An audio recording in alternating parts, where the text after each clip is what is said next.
Good evening, everyone, and welcome to Shiv Nadar Foundation's Conversations. As the world faces an unprecedented challenge today in the face of the coronavirus epidemic, most of us are dealing with something that we would probably have never faced in our lifetimes. This situation where we are completely homebound with no mobility at all. This, combined with the constant bombardment of information, is something which is very, very hard to deal with.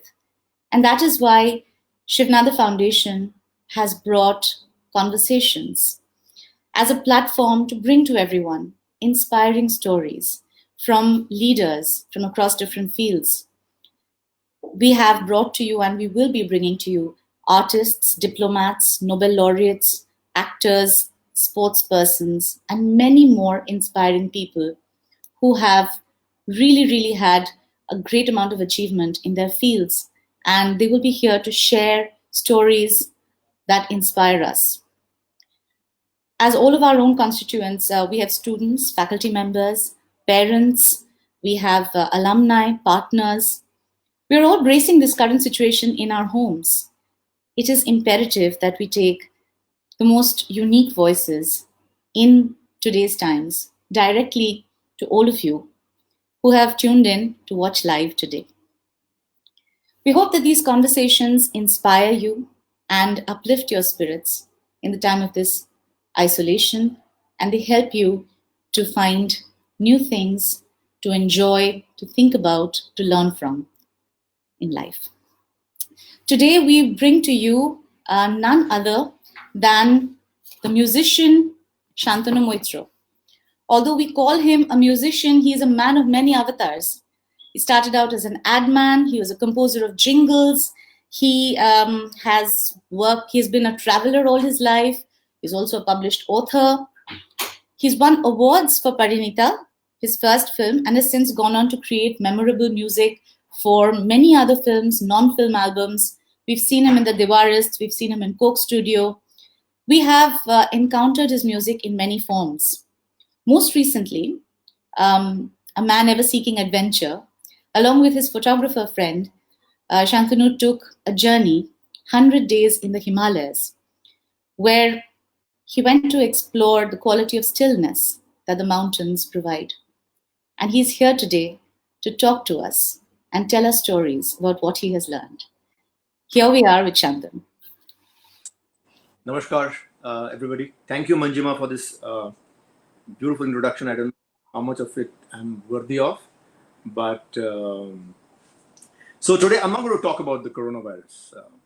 Every bit of media is talking about it, so I will talk about a little bit of my journey, and basically how that prepares me for a situation like this that we are in. So I'll go back to my school and college, which basically was very confused. Didn't know what I want to do. I still don't know what I want to do.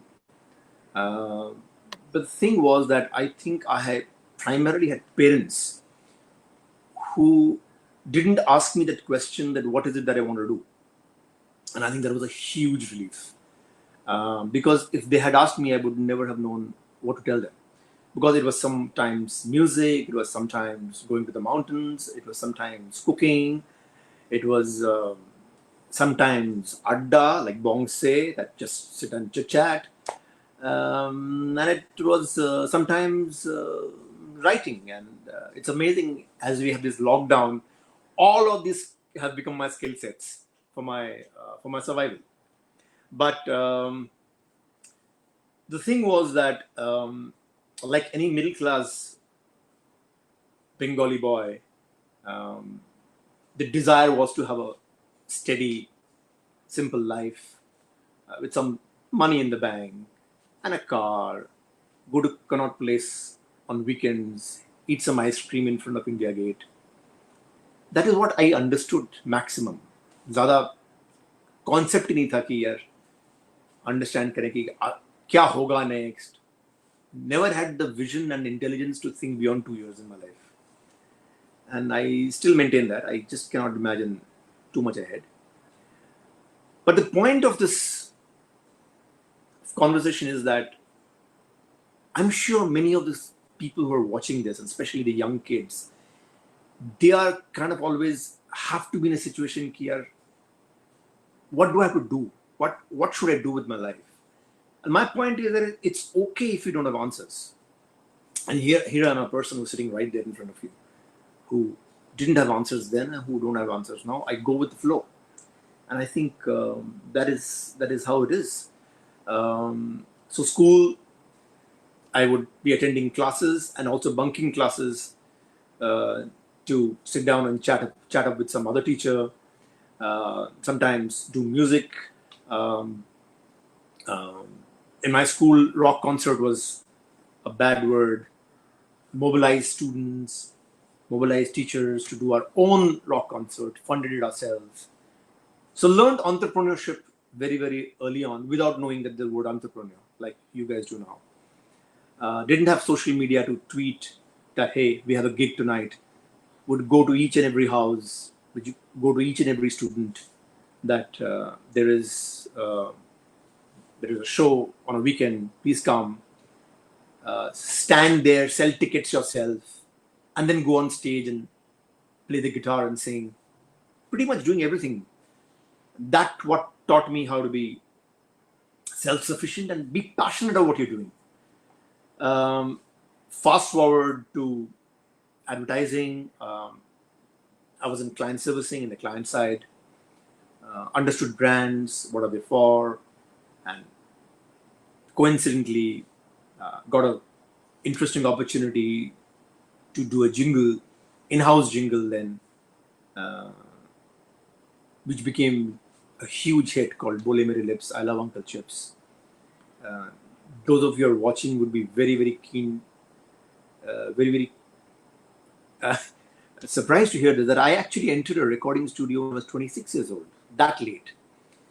Again, here the point is that you don't have to do everything early. It's not a race. But the point is, whenever you do, you should be able to enjoy it. And at 26, when I entered the recording studio, I said, oh my God, this is an amazing place. You can make music. People don't shout at you for singing loudly or playing the guitar too loud. And, well, they pay you too. And that was amazing. And incredibly, the guy who was helping me with all this was my neighbor, uh, KK. KK, the great singer, Pal, uh, all these legendary songs that KK has sung. But that time he was in Delhi, also finding his ropes around, and he was helping me how to go to a recording studio, what to do with a microphone, how to program, how to sequence. And these were the initial days of my life, but I was like a blotting paper. Point is that there will be situations in your life which is not planned, and you have to really up the I call it the chumbak meter. Chumbak is basically it's a magnet. So in a short period of time, you have to quickly learn and grasp it and internalize it, so that you don't have a big learning curve because you're late in the game. Uh, we all of us in this chumbak phase in this coronavirus learn to cook quickly, learn to clean the house quickly, learn to do your online classes quickly, uh, learn to maybe play a new instrument quickly, learn to how edit a film quickly. This is the chumbak time, and this is what I was doing then, of course, without the virus. So one thing led to other, and one jingle, two jingle, three jingle. I was doing a lot of jingles. I was earning a lot of money, and then I decided to do an album. And the lady I wanted to do the album with was, of course, I've seen her live on the same platform. I think a few days back was the great Shobha Mudgalji. Why I have so much respect for her, that without knowing what is it that I'm offering, only one song I had, she agreed to do the whole album with me, Apke Saath. And I still imagine the shock on her face when I told her to sing Apke Saath, which was like a hardcore rock and roll. Apke Saath, aise baise, a full Guns N' Roses kind of track. And she was like really stunned and said, Shantanu, are you sure this is for me? I said, yeah, Shobhaji, this is for you. And then one thing led to the other. The song is hit That the song people love it was not the primary objective of mine. It never is. It's first that I need to love it. I need to try something new. I need to try, go to a new, try something new. एक नया मसाला cooking में, एक नया recipe. Improvise whatever is there. Let's try to put my signature on it. That has always been the attempt. गलती होगा, you will fail, you will fall, you will get up again. But it's so important to fail, and I've constantly failed in my life.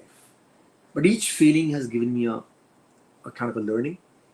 And from Apke Sawan to Bombay to Bollywood, my first film was Hazaro Khwahish Aisi, and there was a song called Bawra Man Dekhne Chala Ek Sapna. And in fact, my guitar is right here. I'll just hum the two lines for all of you. I just love this song so much, and I keep on singing it. बावरा मन देखने चला एक सपना, बावरे से मन की देखो, बावरी है बातें, बावरी सी धड़कने हैं, बावरी है सांसें, बावरी सी धुन हो कोई, इंदिया दूर भागे, बावरे से बैर चाहे, बावरे तरानों से, बावरे से बोल पे थिरकना, बावरा मन देखने चला एक सपना, बावरा मन देखने चला एक सपना. So this song for me actually was almost like an autobiography, because I was constantly dreaming, and a lot of people would say that yaar ye pagal ho gaya hai.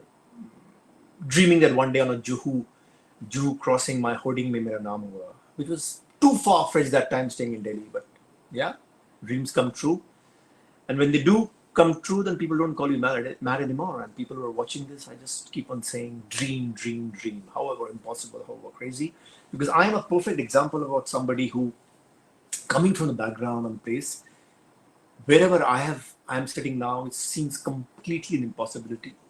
But having taken this journey, I would say that this is something that all of you can do. Don't play safe. Don't be apologetic, as I said, of falling down. That's an important process. And going back to my timeline of life, from Hazare Khwahish Aisi to Parinita, and then things became huge. Munna Bhai, Munna Bhai, that was such an amazing film made by Rajkumar and Rani. I was very fortunate, of course, that Pradeep Sarkar, who was my, who was working with me in advertising, was a very, very senior creative person. He kind of really mentored me and helped me and started giving me jingles. And I don't know, all of you know it or not, that Apke Sawan song ka video was shot by Pradeep Sarkar. And then Parinita, of course, he was the director, and the songs and the way he picturized it was amazing. Then, as I said, Munna Bhai, and then Three Idiots. Three Idiots just went through the roof. I started having that kira once again, I need to try and do something else. And that is the problem which always is with me, that once I am there and once I'm settled, I want to unsettle it. I want to do something else. Even if it means starting all over again. And I did that. I was thinking of going to the Himalayas. I always loved the mountains. And I thought I'll go take a short break. And at this point in my life, there was an amazing guy called Dhritiman Mukherjee, one of the greatest wildlife photographers and conservationists that the world has ever seen. The only guy to have shot the snow leopard, photographed the snow leopard 9 times. Amazing guy. I met him, we bonded. And I remember we went to Ladakh in February, which is like really ice, really cold. He said that's the only way to experience and see if you can love this or not. And whatever I experienced in Ladakh, I don't know why this figure 100 came, because maybe I've never got any 100 in my academics or any exams. So बहुत मन था कि यार कुछ 100 करना है. And this 100 figure came, and thus started this journey. I remember I had finished PK, the film. That's when I just moved off the mobile phone for 100 days. And it was suicidal, it was crazy, it was mad, it was stupid. But I said, hey, if I don't do it, I will always believe in my life कि यार I didn't do it. As I said, कि करना है, करके अगर if it doesn't turn out good, I'm okay to live with that. But I'm not okay with to live with the fact that I didn't try. So with this huge risk of a Bollywood composer suddenly off his mobile phone for 100 days, I started the journey. And the next segment that I'm going to talk to you about is 100 Days in Himalayas, which actually changed my life entirely, my perspectives. And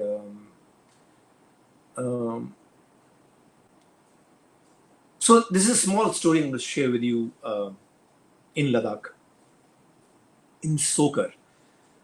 So the point is, you have to understand that my mental makeup is that I'm this dude Bollywood guy, and I'll probably go to these far off places in the Himalayas. And the idea was to be traveling about 14,000 feet through and through, from Kashmir to Arunachal Pradesh, including Tibet. But I thought, I'll also tell them how it works, and maybe show them some tricks about life. An incident happened at Sokar. Sokar is a lake in Ladakh. This was minus 30 degrees Celsius outside the tent. We were in a tent, staying minus 30 degrees Celsius outside. In the night, the tent malfunctioned. I saw my GPS watch temperature said minus 27 degrees Celsius, which was like, I was like, oh my God, I'm going to die. Anyway, survived the night listening to Kishore Kumar and Lata Mangeshkar songs. And early morning, me and Dhritiman woke up to this incredible, gorgeous morning. It was white, you have to understand. Sokar Lake was white, bathed in sunlight, with the Himalayas all around. And we kind of tented up, and we were going, and suddenly we saw a hutment of seven, eight huts of high altitude shepherds called Changpas. And coincidentally, Changpas was somebody that I always wanted to kind of interact with, because they have lovely folk music. And also the fact that they intrigue me. They're the only shepherds in the world who don't come down during winters.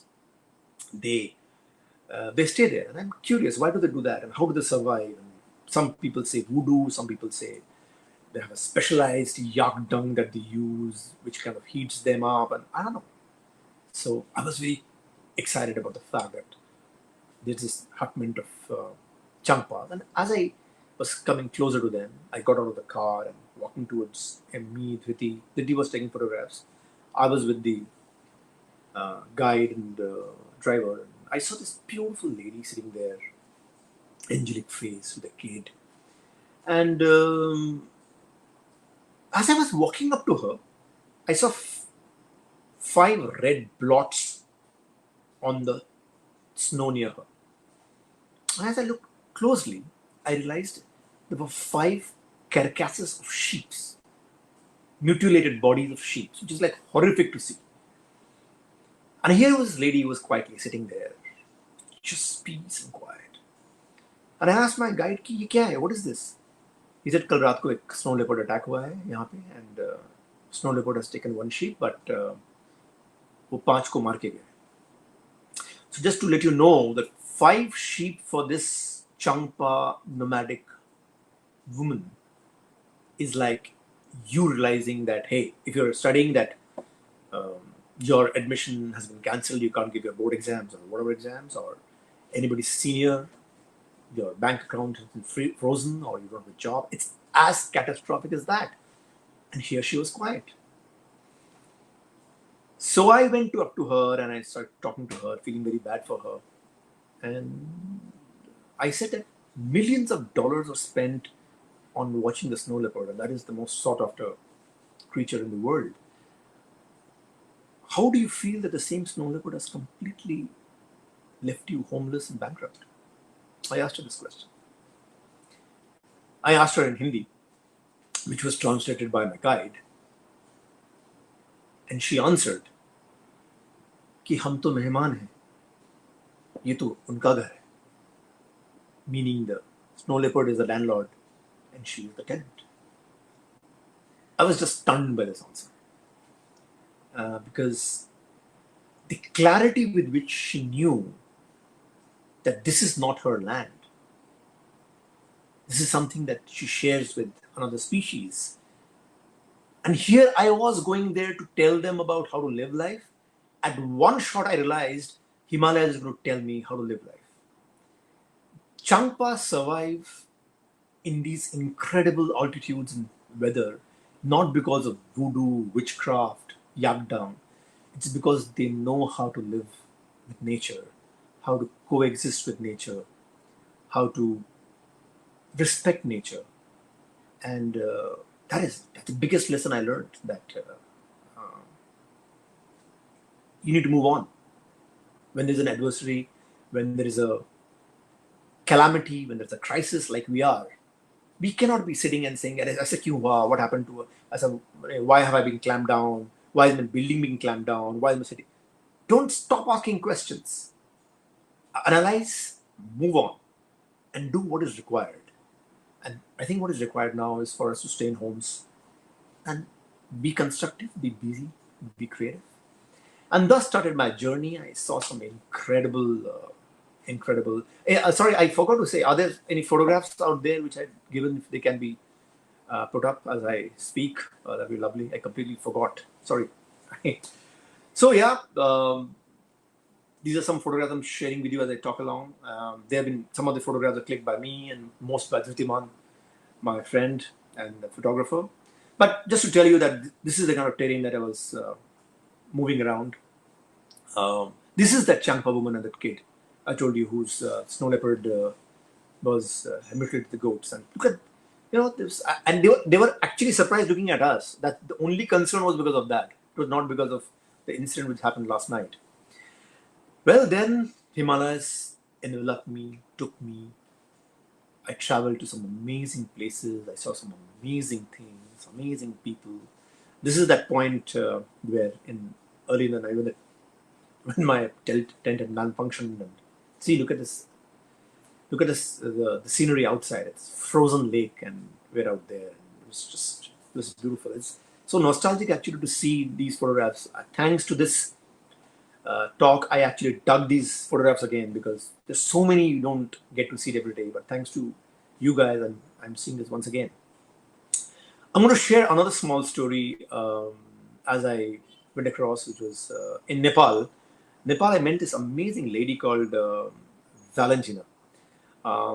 Valentina was like one of the most amazing ladies I've met. She's a doctor. She met her Nepalese husband in a university in Russia, where she was learning. They were both studying medicine, and her husband, the Nepalese doctor, decided to come back to Nepal, but didn't want to practice in a big city, but wanted to work in villages, and that's where they started working in small villages. And Valentina, as a dutiful wife and as a professional, started helping her husband in these small villages. But an interesting twist to the story is Valentina is from a family of aviators, from a family of engineers who are into aviation. They make aircrafts, and in fact, the great grandfather was one of the people one of the designers of Sputnik, the rocket in Russia, which took Yuri Gagarin to space. And she realized that the village they were staying which was a valley, had lovely thermodynamics. And this is a great place for gliding and adventure sports. So next time she called her brother and father over there, and what they decided, they got some old gliders, and within a year, it became an operational airport. But the interesting part of the story is that Valentina did not want to hire people from outside to run this airport. She basically wanted the village kids and this is crazy if you may sound to you, 12, 13 years and above, uneducated, but she started teaching them aviation, how to read stars, how to read like maps, how to do signals for takeoff, how to do signals for landing, how to read winds, how to read air, uh, barometric specials, all things like that. This is the Nepal shot where and that mountain behind is Majupuchare, fishtail. So I had gone on a journey just to recce this place. So Valentina started teaching these kids, and today this airport is run by these village kids. The only airport in the world which does that. And not just that, she does this thing called a tandem flight, which is basically a winged aircraft, engined aircraft, and a non-engined aircraft is tied by a rope. This goes like this, like this, like this to 12,000 feet. They cut the rope off. And here I'm in the glider. They cut the rope off, and then this glides down. It's crazily scary, but it's enthralling. It's adventure sports. A tragedy happened with Valentina a few years back. In the same airport, her son died in a plane crash, a glider crash. She was in mourning for a few months, and then she came out of it, and she again started operating the airport. And when I asked her that, see, this is a crazy shot where we're turning to the small cocker spaniel also being taken onto the glider to 12,000 feet and glide down, just to say how safe it was. She's a crazy woman, but she's with so much of heart. So Valentina started operating again. There's a red t-shirt guy standing next to it. There's a village kid who's uneducated but brilliant at assembling gliders. So she said that, Shantanuji, my son died, but I have 100 more sons here. Because of one person, I cannot sacrifice my 100. So my son is alive in all 100 of them. And every time an aircraft, a glider takes off, I know my son is soaring with them. And with that thought, Valentina still today operates this airport in memory of her son. This is the spirit of the Himalayas. This is the spirit of the fight. This is the spirit that you need to go on. This is a shot of Everest from the Tibet side. From India side, there's the only one mountain that you can, from the Tibet side, there's only one mountain that you can see, that's Tibet, unlike India. This is the base camp, and it's freezing, but it's amazing to see this gorgeous mountain. So as I was saying, the Himalayas teaches you to be against all odds, teaches you to think out of the box, to think positive, not be safe, as I said, fall down.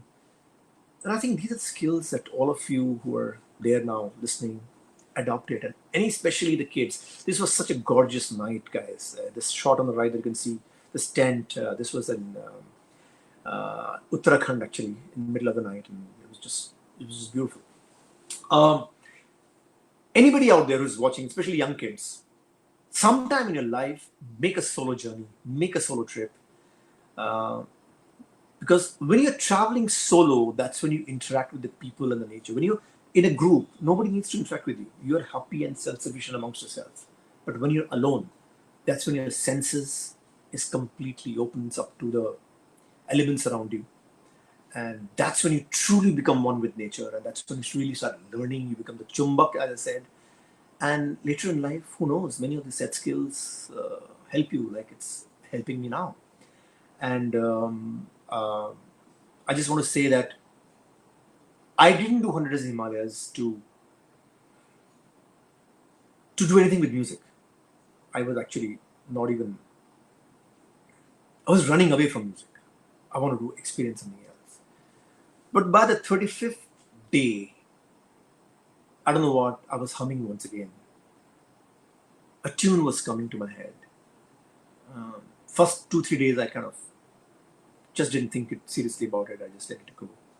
But then it came stronger and stronger as I traveled from one place to another. And the surprising part was these tunes were not like anything I'd done before. They were based on classical music, they were folk related. And I was surprising myself, "Ye kya hai? Is this me?"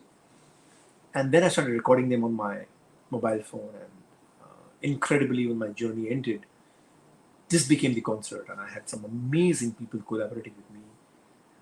Ani Choing Drolma from Nepal, Koshiki Chakravarti, Purbayan on, see, there's a bunch of monks playing cricket, Purbayan Chatterjee on sitar, um, Ashwin Srinivasan on flute, and this became a concert of mine, which I performed, and I still perform in many places. I tell stories, I show photographs, I share the music. Point is that you don't plan. You can't plan. That's how I started. You do it because your heart means so, your heart feels so, and you live for the moment. You don't plan so ahead. See what's happening planning. Who planned this? Nobody planned this. Suddenly we're all housebound because of a thing called a virus. So the point is, live in the moment, be positive.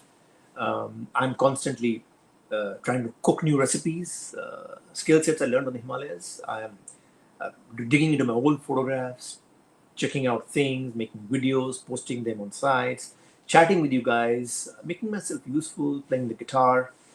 And I want to really conclude my this monologue by saying that,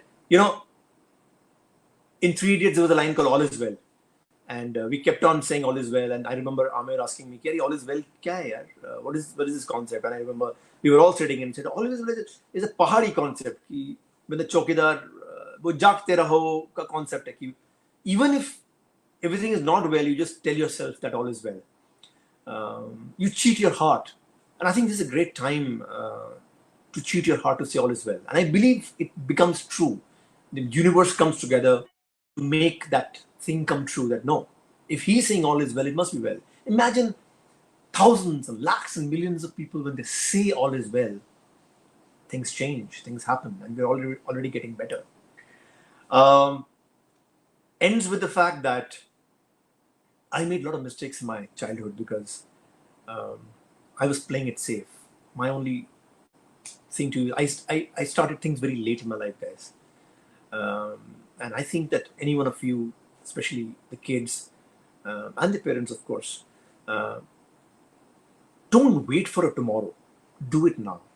I'm not saying कि तुम exams मत दो और उसके बाद करो नहीं. Priorities खत्म करके just do what you need to do. This is a beautiful shot of Jim Corbett, which is the lower Himalayas. And from there came that incredible line, सारी उम्र हम मर मर के जी लिए, एक पल तो अब हमें जीने दो. Give me some sunshine, give me some rain, give me another chance. I want to grow up once again. So let's sing this together.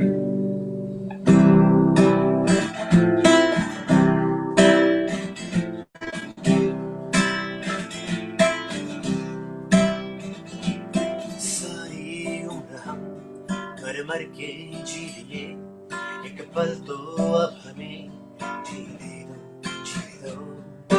सारी उम्र हम मर मर के जी लिए, एक पल तो अब हमें जीने दो. Na na na na na na na na na na na na na. Give me some sunshine, give me some rain, give me another chance. I wanna grow up once again. And give me some sunshine, give me some rain, give me another chance. I wanna grow up once again. Here's to getting second chances, and I believe all of us are getting second chances. Let's just live it. Let's not repeat the mistakes. Let's be careful. Let's be sensitive. Let's take care of the environment. बचपन तो गया, जवानी भी गई, एक पल तो अब हमें जीने दो. बचपन तो गया, जवानी भी गई, एक पल तो अब हमें जीने दो. सारी उम्र हम मर मर के जी लिए, एक पल तो अब हमें जीने दो.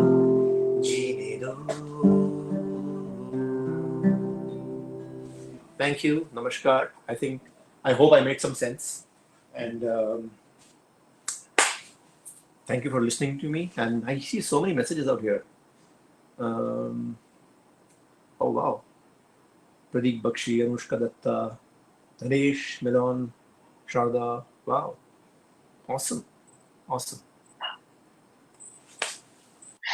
So that was an incredible talk, Shantanu. We really, Thank you so much. I mean, I don't know about the others, but I really enjoyed listening to that. What an incredible journey you've had. A number of people have been writing in asking about your process, wanting to know what are some things that inspire you to make music. Is there like a process you have? Are there some steps that you follow? Um, the first rule that I follow is a beautiful quote that I believe in, which is that if you reach for the stars, you may not get one. If you reach for the stars, you may not get one. But you will not come back with a handful of dust either. Okay? So when you're creating, yes, your desire is that it should be the most beautiful thing in the world. And you have to really, really, really work hard so that it becomes the most beautiful thing. But even if it doesn't become the most beautiful thing, it becomes a very, very beautiful thing for you. And I think that is the first step of creativity. That are you liking it or not? And be as harsh as you can. Be as critique as your best critique is you yourself. I'll give you a place an example. For example, when I was doing Piyu Bole Piya Bole, and the line was da-da-da-da, da-da-da-da. And I somehow felt that I shouldn't come down. The third line should go up. So it was da-da-da-da, da-da-da-da, da-da-da-da-da-da. This is how my original thing was. And I kept on thinking about it and said, yeah, it is nice, but it's very, very predictable. It's like steps. You go one step, two steps, 30, you're going up. And this is taught all your life that tunes have to go up. And I said, let's reverse it. Let's come back to where it started with. So therefore, Piyu Bole, Piya Bole. I came back. Kya ye bole, janu na. It became a U.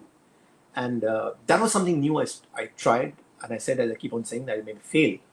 If I had not tried this, I wouldn't have known how beautiful Piyu Bole now sounds to me. Your influences have been from all across. This was, of course, inspired by Rabindra Sangeet, and That Phule Phule Dole Dole. yes, of course, and that in turn has its influences elsewhere. But you use a lot of folk influences, and someone was just writing in about any particular influence by the Beatles. Have you been Uh, very strongly influenced by the Beatles? my Cliff Richard song Pal Pal is from there. Um, Give me some Behti Awaza Thavo was actually something I tried in my head. What would SD Burman would have done? You know, that open voice. Sun mere bandhu re. So I tried something like that. So yeah, I'm fascinated by folk. I'm actually fascinated by Salil Chaudhary. He is somebody that I really admire. Like Eklavya, I've watched him from. I've studied him from far. I've watched his music. So it's a known fact that how much I have followed Salil Chaudhary. I wish I could have told him that in person. Yeah. So we were some of our listeners want to know about if there is anything that they can do to begin to understand the fundamentals of music in order to understand it more deeply. Is there any kind of exposure or training that you would recommend to them? See, my only advice is that keep the academics away from music. Okay, uh, don't get into research development. No, learn how to um, listen to new things, not things that you're comfortable with. That is there, but things which you are not comfortable with, new genres. That's how the repertoire increases. A case in point, again, my favorite poet and author, Rabindranath Tagore.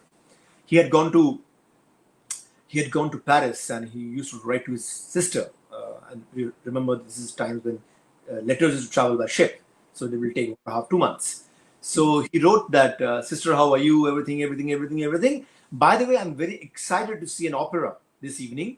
I've always heard about it, but today I'm going to see the opera. And he goes to see the opera. And next letter, a lot of stuff. There is nothing, no mention about the opera. Last line says, hey, by the way, I went to see the opera.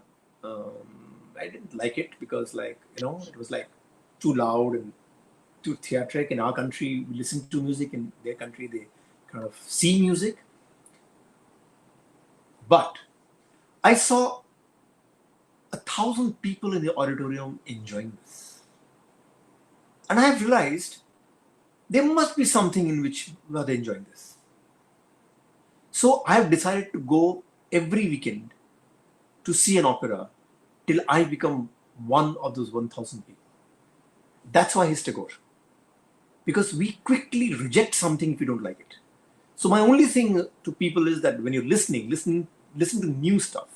If you're listening to folk, listen to classical. If you're listening to classical, listen to Bollywood, listen to rap, listen to everything. There is something beautiful about it. And then you use your sensibility to filter out stuff what you want and all that. But if you're a creative person, you never know when you're painting what color will come to use. Yeah, that's true. It's I think the basic idea is to expose ourselves to as much and to really push ourselves to engage with the world, which is something we've really heard so strongly as a message in everything that you've said so far.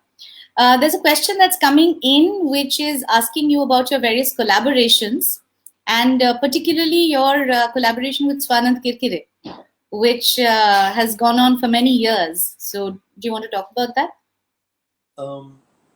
Extremely lucky to have stumbled upon this incredibly rare talent called Swanand Kirkire. What do I say? I just feel he's my brother, he's my soulmate. He completes me. He completes me. Right from day one, right from Bavraman to Kaho Kya Khayal Hai. This incredible genius. He's an actor, he's a screenplay writer, he's a dialogue writer, he's a thing, but more importantly, a wonderful human being. And it's complicated. I don't know how many people know this, but the way that he sang Bavraman was, he didn't want to sing. He wanted Hariharan to sing Bavraman because he said, "Ki sir, I want some big singer to sing this." And, but when I heard his voice, there was something so magical about it. And I keep on telling him, Swanand, तू सपने देख. And initially वो बोलता था कि sir मेरे सपने में तारे नहीं दिखते, because he was having a very tough time in Bombay. He was really struggling financially, and you can't think beyond that time. But I think today he can see those stars. He can be part of them. And उसकी भाषा में ना एक सरलता है.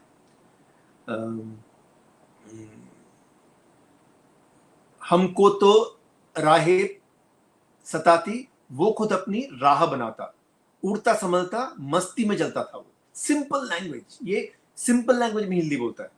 बावरामन देखने चला एक सपना. पीयू बोले, पिया बोले, क्या ये बोले जाने का. Then of course many of his I love his opening lines. A statement like "Kaho kya khayal hai." It's amazing. Ki actually Zeb and Hania and me and Swanand were on a Skype call, and we admire their music, they admire our music. So we were saying, ऐसे बात करते करते suddenly Swanand said कि यार कैसा होगा यार अगर हम साथ में actually एक जगह पे बात काम करें instead of Skype. And he just said to Zeb, "कहो क्या हाल है?" And then he stopped. He said, "Wow, that's an amazing line. यहाँ से गाना बनाते हैं." So his impromptuness is. So as I said, that I'm honored to know this guy. So it's wonderful because listeners will be happy to know that we have Swanand Kirkire joining us on the 14th of April on Tuesday. So he's coming on to Conversations. And I just want to say personally from my end, I don't know whether you know how much of an anthem Bavraman has been for our generation. I mean, the millennials, it's been an anthem that has guided us, and I mean, more recently, it's kind of had a resurgence in the past few months because of this intense soul searching that the country has gone through, and it's amazing. And thank you so much for so much else, but particularly that. And as somebody said कि ये बावरामन और हमारा नहीं रहा, मेरा सोनम का नहीं है, अभी आप सबका है, ये मेरा. I just want to tell people that a lot of people ask a lot of questions, and I thank all of them for them. I hope, I wish I could have answered all of them, but thank you for coming online and doing this, because this is a new concept for me, and I'm just fascinated. But before we end this, is there a message that you would like to give to students? And we have a lot of teachers in the audience. We have a number of schools, and our teachers are all here. Is there something particular that you would like to share as a message to students and teachers, particularly? As I think I've made it very clear, for teachers, it's teach the students to get up with a head held high once they fall. Okay, it's very, very important. Don't deter them from falling. That's very important. Give them the required skill sets to get up once they fall. And for the students, is like, ऐसे ऐसे मत गिर जाना. Try something new, try something amazing. Don't know about you guys, but I always believe there's one life, and I started things very late, and you have age in your side. पढ़ाई लिखाई करो, वो सब बहुत important है. But I think education is not marks. Education is not degrees. Education is that woman who taught me how to coexist with nature, the Changpa woman. She is educated. उसके पास degree नहीं है, उसने कोई exam नहीं दिया, पर वो हम सब से ज्यादा एजुकेटेड है. Learn to differentiate between both. See your country. This country is an amazing country. India is a fascinating country. Textbook जो वहां पे है on the road, वो यहाँ पे नहीं है. तो ये खत्म करके फटाफट वहां पे जाओ, and you'll have a wonderful time. Spoken like a true traveler. Just one thing before we end, somebody had mentioned the Malaika story. Is that something you'd like to share with us? This was many years back in my school. There was a lady. Her name was Winnie Mandela. She was the South African president. She was that time not a president. She was Nelson Mandela's wife. She had come over, and it was a school. We had an Africa club, so she had come. And, I didn't know who she was, and I just went on stage, and the only song I knew was Malaika, because that was Swahili, and I had learned, and I sang the song, and she came on stage and joined me. Only later on I realized who had joined me to sing that song, and I was like, later on I said, oh my God. So yeah, that's the story in short, and I have many such stories. So some of them are in my book,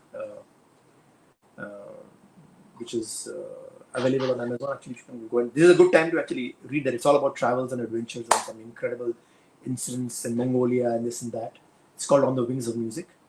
But at the end of it, I think all of us can have wonderful experiences. We just have to let go from our comfort level and go out. Not go out now, but after this is all over, it's a great lesson that we need to coexist, guys.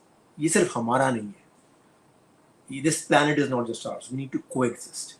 And if you can learn how to coexist, you'll have a wonderful time. So traveling outside when possible, within when not. Thank you so much, Shantanu Moitra. That's been an absolutely inspiring, brilliant conversation. Thank you so much for spending this time with us today. It's been a real honor to host you, and I will remember this for a very long time. You've been wonderful. Thank you, everyone. I'd like to remind you that conversations will continue to be available on Shiv Nadar Foundation's Facebook page. In case you would like to come back to this another time, do register with us. We keep sending out messages, sharing information about the next set of conversations to come. You already know about the one with Swanand Kirkire on the 14th of April. We'll see you again soon. And I hope that this has helped you to stay inspired, stay uplifted. Be happy, stay happy. Thank you.